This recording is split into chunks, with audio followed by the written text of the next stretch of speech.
Hey guys, it's Potato Master, and today I want to talk about what used to be my favorite game, Dauntless. With all the negativity surrounding the newest update, which was supposed to be the game's grand return, I feel like it's time to look back at the history of Dauntless's previous updates to see why the state of this update should not really be much of a surprise to anyone who knows what these developers are capable of and what they have done in the past. So, you know what? Let's take a step back and look at what the game used to be. Back when it was good. Back at 1.0 when the game officially released, and while it wasn't at its peak yet, it was definitely making its way there, had so much potential, and was, just an actual game you can play. So, with the 1.0 update, they added the seventh and also final weapon type to the game with the Aether Strikers, which definitely helped with variety. The only other weapon that had been added at this point was repeaters, apart from the main five. Aether Strikers were really good. Everyone enjoyed them. I personally didn't play them much, but everyone loved the Aether Strikers. Good game design, guys. And while Aether Strikers were the main thing added in 1.0, there was a couple other balance changes and things like there was some changes to attack speed to accommodate for Aether Strikers and all that. And some later patches of 1.0 did increase the attack speed of hammer, axe, and repeaters. This is some of the last positive changes we will see to attack speed. But also notice how throughout this update, not a single thing was removed from this game. I'm sure this is a trend they will keep up with and never change things that people like about the game. And now we move on to update 1.1, which graced us with the best game mode in the entire game, Escalation! In fact, Escalation mode is what you're seeing me play right now, because it is the most fun and tolerable thing to play currently, and it always has been. Escalation mode is great. The amps definitely need some work, but there's some really good ones. I play Terra Escalation because Virtual and Impact can appear, which basically just makes it so that your crits hit the behemoth you're hitting again, and also another behemoth if there is a second one in the field. Very good amp. Very nice. Makes the game playable. This update also gave us our 4-step health bars. Before you couldn't tell how much health the behemoths had. Now you can. Great update. Love that. Things were actually being added to the game. And over the next couple of updates, it'd just be typical bug fixes and everything. They added some new escalation types with Blaze, Umbral, and Terra joining the current Shock escalation that was added first. And it seems like this was a trend that was going to continue until they had all of the elements, and they would eventually finish this, but not until after our next major update here. But the main allure for doing escalation wasn't just for the fun of it, though. I know I've hyped up the fun, but the main thing was the boss behemoths had their own weapons, and with these weapons, they had their own legendary abilities. However, despite those weapons having their exclusive legendary abilities, it still didn't really lock you into playing just those legendary weapons to get those abilities. Instead, you could attach weapons of the same element to those uh, legendary abilities. So, like, if you liked the shock weapons legendary ability, so you could attach any normal weapon to the boss weapon to carry over that normal weapon's unique effect to the boss weapon. And now you had so much more utility. So you basically just added the legendary ability onto a normal weapon, is what you're doing, while also only really having to upgrade the legendary weapon because it used its stats instead of the weapon you fused stats. Also, these legendary abilities had prismatic slots on it so that you could use any perk of any category you wanted, where previously, like, say if you wanted to use a specific weapon but didn't have the cell slots that you needed for your build, well, you weren't out of luck anymore. You could actually make that build you wanted, which was really nice. It just made making builds so much easier, which they really seem to not like. But now, here's when tragedy strikes. As Dauntless 1.5 gives us the Reforge update.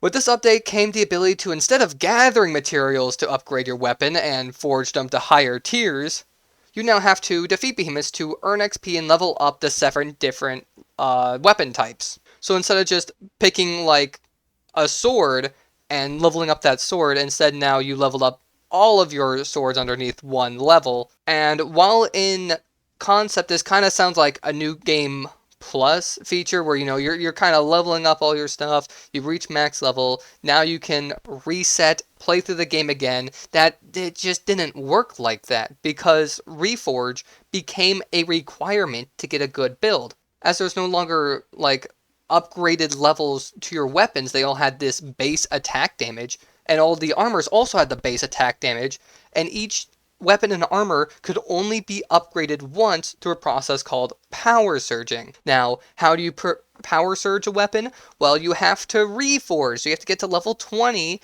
and then reforge to get the Aether Heart. So you have to get to max level and then you can upgrade your armor and weapons. So say you want to use, like you like the perk that's on an early game behemoth. Well, if you want to use that armor, and it has a bunch less base defense than other armor, you're going to have the perk that you want, but at the cost of all that defense. So now you might have a good build, but you're still extremely squishy until you actually get all these reforges done. And these reforges causes you to do some endgame stuff too to level up, unless you want to be stuck grinding low-level behemoths for days on end. And even then, if a behemoth was 5 levels below you, it gave you 0 experience. Or I think it had to be like 6 levels before you, because I think 5 levels, like, that's like where the line was. You understand. And it went the same with the attack stat of weapons too, where if you're using an early game behemoth because you like the unique effect the weapon had, well, too bad, because it just did less damage.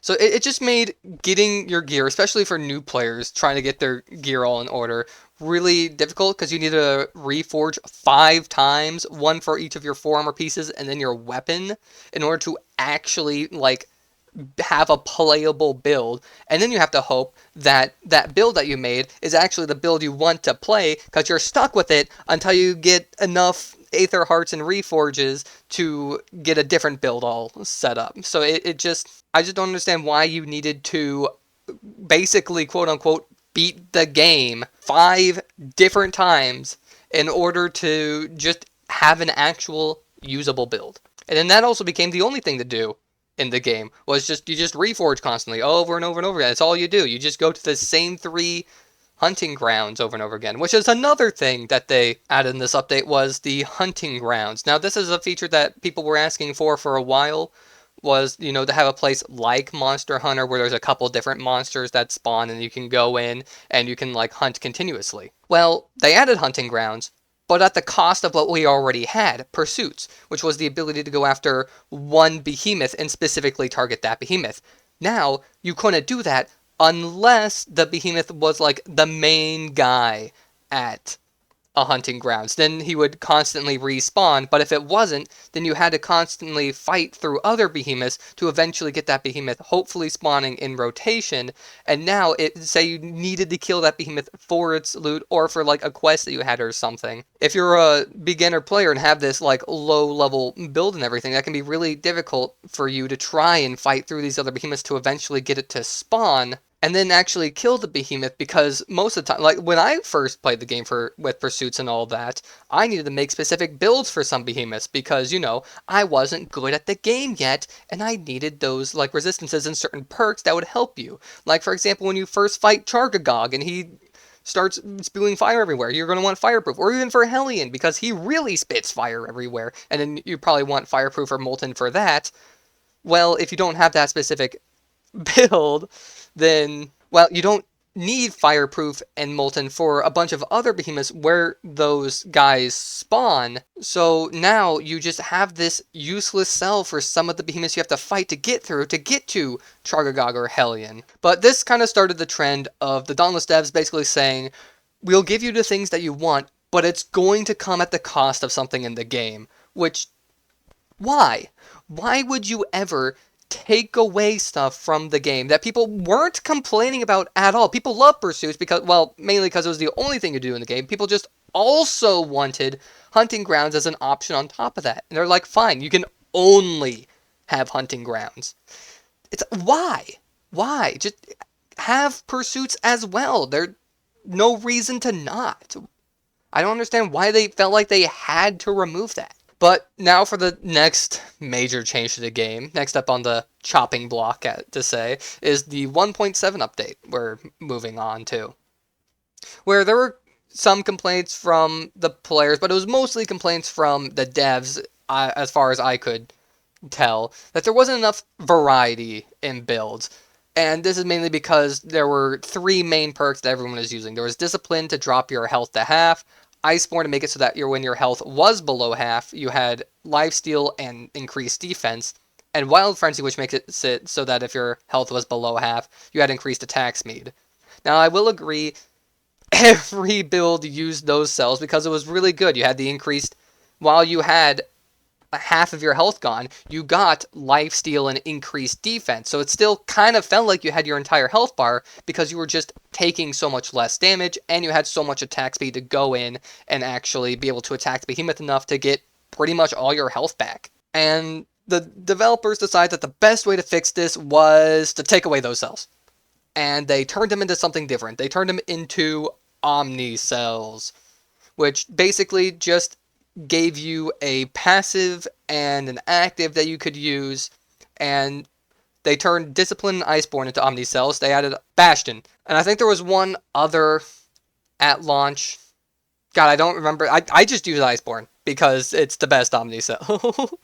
Maybe not for damage, but it's the one that gives lifesteal. And then they also just removed Wild Frenzy altogether, as well as not just this update, but like kind of updates to come as well. They just overall nerfed attack speed, and they kind of just kept doing this slowly over time too. It was mainly because we were going so fast that we were breaking animations, especially with Wild Frenzy. But instead of just like removing Wild Frenzy and being like, all right, that the main way of getting attack speed is now gone, we're good. No, they had to nerf attack speed itself into the ground just to make sure we could never do that again, so we could never have fun again. So now you walk up to a behemoth with your weapon and you swing and you keep swinging and then you finally hit it, and it's like, okay, dude, we're so slow now. And while I admit I do like the Omnicell system, I just don't think it should have come at the cost of us losing these certain cells and also like getting nerfs to our attack speed and everything. It just didn't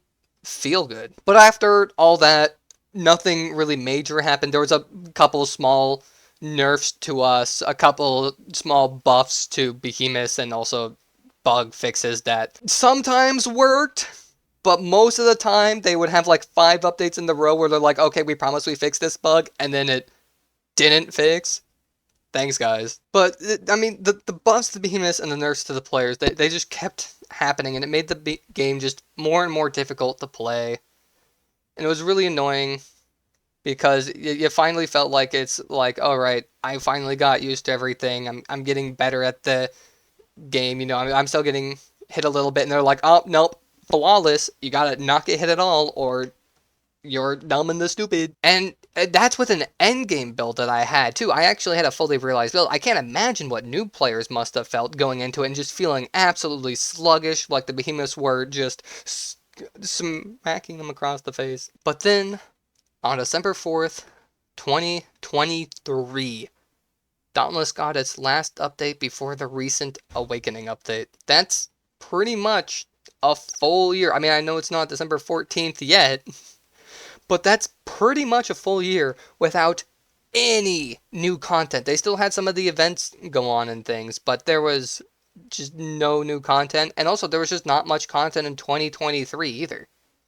It was a pretty devoid year. Like, before December 14th, the last update was in July. We had like 2 updates in July, and then they just stopped until December. And then it was just to make some patches to Frostfall so that it was kind of almost harder to farm stuff because they changed how some of the gifts worked. Basically, they made Frostfall coins harder to get because why not? But then, After years of waiting for the game to be good again, after all they have taken from us, we are rewarded with the Awakening update. So now, here we are, with the Reforge update kind of almost repeating itself, with the negative feedback towards Reforge now echoing the negative feedback towards the Awakening update. I just think that definitely the Awakening update was a much bigger and drastic change than Reforge. And also we can now actually see how much negativity they're getting with the recent release on Steam, and because all of those reviews are now fresh. Everything on Steam is fresh because it just released with this update, and you can see how far they have fallen. So, with the Awakening update, the developers added something the community always wanted: more exotic weapons, at the cost of all other weapons in the game. Once again, they give us something we want at the cost of, it feels like, everything. Everything we knew. They also said, oh, guys, you wanted a rework to the cell system. Well, here's something that's way worse than what you had and offers way less variety. At least we can now level up our armor again with actual behemoth parts and everything all the way up to level 20 instead of it just being one power surge thing. Yay. Yeah, so there's just no longer any customizability. Any perks that you want it's so hard to get the perks you want in a build because so many of the perks you want just they don't go together anymore, it feels like. Like I've already spent like 2 hours on the build planner trying to get some perks that I want and then just settling for what like kind of just mid. Like I have 2 perks on my build right now that I realistically don't really use. And they seem to have downgraded it, so it feels like you can only really get 5 perks on your armor. At least the only armor builds I've seen have 5 active perks. Usually 1 or 2 of them is like I don't need this or I don't really need this, and then the other 3 are actually finally like, yay, we have something going. Where before, you could have 6 perks at max value, and then each of those could be split into 2 plus 3 perks if you didn't need the full effect of that perk. But now it's just you either have it or you don't, and trust me, you're not gonna have it. But even through all of this, they claim that in making this update, they were listening to the community. That's what made me so excited for it. I was like, oh, finally, they're listening to the community. They're actually going to give us stuff that we want. But no. Now all I want to know is who the hell were they listening to think that these changes are what we wanted? But I guess this is what I should expected from them, as ever since the Reforge update, they have shown that they are not committed to making a game for the community to enjoy, and only a game that seeks to suck every last penny out of you, because you are a loyal fan who started from the very beginning and have fond memories of the game that you have watched crash and burn right before your very eyes. I still have some hope that all the negativity will cause them to make some actual good changes to the game, but at this point, for most people, it'll be too little, too late. And also knowing them, they probably would remove something like escalation to make room for this better content. Wow. Thanks, guys. Thanks for giving us what we wanted at the cost of everything we loved. It's just so disappointing. So please, Dauntless devs, either just give up and go home, leave us to wallow in what you've done to our game here. This isn't what we wanted. I see what you're doing. You're trying to milk it for every dollar you can, but it's just coming at the... You could get so much more money out of it if you just actually put in a little bit of time to listen to what the community wants and actually, give us a game that we want to play. But you just can't. You can't bring yourself to do it. Instead, you go around these roundabout ways of giving us so close to what we want, yet so far, because you just keep removing things. You're removing the things we like about the game. Why are you doing this? Stop it. Get some help. But at this point, I just can't wait for Monster Hunter Wilds to come out, because at least that will be a game that's actually enjoyable to play through, has an actual progression system, and actually cares about its players. And while I still do enjoy playing Dauntless a little bit, it's really turned into a game that me and my friends play when we have literally nothing else to do. And there's even some friends that I have that I've only played Dauntless with, and so it's really the only time I get to play with them and hang out with them is with this game, and it's just kind of been ruined and with how they've handled the game. And while I still do play to hang out with those people that I enjoy playing the game with, it's just become so hard to do it. Even with friends, the game is still playable. Like, you never play this game solo. This game is not meant to be played solo anymore. They completely ruined all of that. You need an entire strike team just to take out one of these behemoth guys. It's not good. But I just want so desperately for the game to be back. For the days of old Ramsgate, the days when they didn't try to suck every living dollar out of you by making you pay for weapons, which, yeah, they're claiming like, oh, but you don't have to buy the weapons. The ones in the Hunt Pass will come to the weapon store eventually, and they only cost 100 weapon tokens. Yeah, well, when you only give us 10 weapon tokens a week, 10 weeks for a weapon, and for new players who didn't have the exotics beforehand, that's 11 new weapons to buy, and 12 if you count the repeaters in the Hunt Pass for $10. That's 110 weeks. There are 52 weeks in a year. That's over 2 years to earn all the weapons in the weapon store. Which, to be fair, I'm not counting the 25 weapon tokens in the Hunt Pass in that calculation. So let's be a little forgiving and say year and a half. And meanwhile, the entire time, they're also constantly adding weapons. Because, why not? And if anyone ever joins the game, like, halfway through now, they're going to be so far behind on earning those tokens to try and get the weapons that they want. And with so much stuff, so much content locked behind that paywall, it's just like, hey, just give us money and you can have fun in the game. Which, at that point, don't make the game free to play anymore. Just make it so that it's a one-time purchase, if you're really going to try and go down that direction. I know you won't make single-time purchase, don't make as much as microtransactions, but God, I just hate microtransactions so much. What's crazy is that we're now seeing microtransactions in games that you pay for. Sorry, I had a cough there. But let me finish my rant here. I've already ranted longer than I had on my basic bullet point script I have in front of me. So, just, if you're a new player, have never played Dauntless before, if you have some friends who are willing to try it out, it's free to play, give it a try. I don't recommend buying anything in it, of course. But if you're a solo person, stay away. Stay far away from this game. It doesn't care about its player base. And it feels like so many games have fallen into this unfortunate circumstance. I'm just sad to see one of my favorites fall as well. So, thank you to everyone who listened to my rant. Check out my Shapes 2 videos. That's an actual game. Thank you. Also, please subscribe so I can monetize my channel so I can actually buy the Hunt Pass so I can get the weapons. Thank you.